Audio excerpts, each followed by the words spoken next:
National Herald பத்திரிகையிலே மிகப்பெரிய மோசடி நடந்திருக்கிறது, சதி நடந்திருக்கிறது என்றெல்லாம் இன்றைக்கு ஒன்றியத்திலே ஆட்சி பொறுப்பை ஏற்றிருக்கின்ற பாஜக அரசு தொடர்ச்சியாக காங்கிரஸ் பேரியக்கத்திற்கு களங்கம் ஏற்படுத்திட வேண்டும் என்று திட்டமிட்டு அமித்ஷா அவர்களும் பிரதமர் மோடி அவர்களும் அமித்ஷா அவர்களுடைய பொறுப்பிலே இருக்கின்ற அமலாக்கத்துறையை ஏவி காங்கிரஸ் பேரியக்கத்தினுடைய தியாக தலைவி அன்னை சோனியா காந்தி அவர்கள் மீதும் எதிர்க்கட்சியினுடைய தலைவர் இந்த தேசத்தின் வருங்கால பிரதமர் இளம் தலைவர் ராகுல் காந்தி அவர்கள் மீதும் ஒரு பொய்யான குற்றச்சாட்டை பதிவு செய்து இன்றைக்கு நீதிமன்றத்திலே பல வருடங்களாக இந்த வழக்கு நடந்து கொண்டிருந்தது.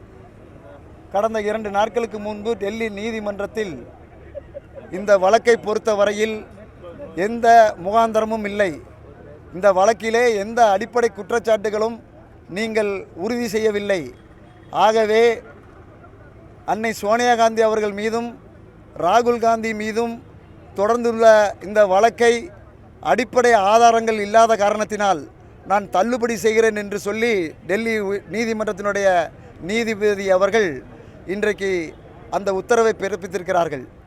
இந்த உத்தரவின் மூலம் இன்றைக்கு காங்கிரஸ் கட்சி கரபடியாத கட்சி என்பதை நாங்கள் நிரூபித்திருக்கின்றோம். ஆகவே எங்களுடைய தலைவர் மல்லிகார்ஜுன் கார்கே அவர்கள் இன்றைக்கு நாடு முழுவதும் நீதி வென்றது என்ற ஒரு தலைப்பில் காங்கிரஸ் கட்சியினுடைய தோழர்கள் மெழுகுவர்த்தி ஏந்தி கண்டன ஆர்ப்பாட்டம் நடத்திட வேண்டும் என்று அறிவித்தார்கள். அந்த அடிப்படையிலே நாங்கள் இந்த ஆர்ப்பாட்டத்தை நடத்தியிருக்கின்றோம். தொடர்ச்சியாக அமலாக்கத்துறையோ வருமான வரித்துறையோ சிபிஐயோ காங்கிரஸ் பேரியக்கத்தினுடைய தலைவர்களுக்கு தொந்தரவு செய்யும் பட்சத்தில் காங்கிரஸ் பேரியக்கம் தொடர்ச்சியாக போராடும், வீதியில் வந்து இறங்கி நாங்கள் போராடுவதற்கும் தயாராக இருக்கின்றோம். இன்றைக்கு இந்த தீர்ப்பு பாஜகவுக்கு மிகப்பெரிய சவுக்கு அடி. ஆகவே இதற்கு முழு பொறுப்பேற்று இந்த நாட்டினுடைய பிரதமர் மோடி அவர்களும் உள்துறையினுடைய அமைச்சர் அமித்ஷா அவர்களும் பதவி விலக வேண்டும் என்பதும் காங்கிரஸ் கட்சியினுடைய கோரிக்கை. அதை வலியுறுத்தி நாங்கள் இந்த ஆர்ப்பாட்டத்தில் ஈடுபட்டிருக்கின்றோம்.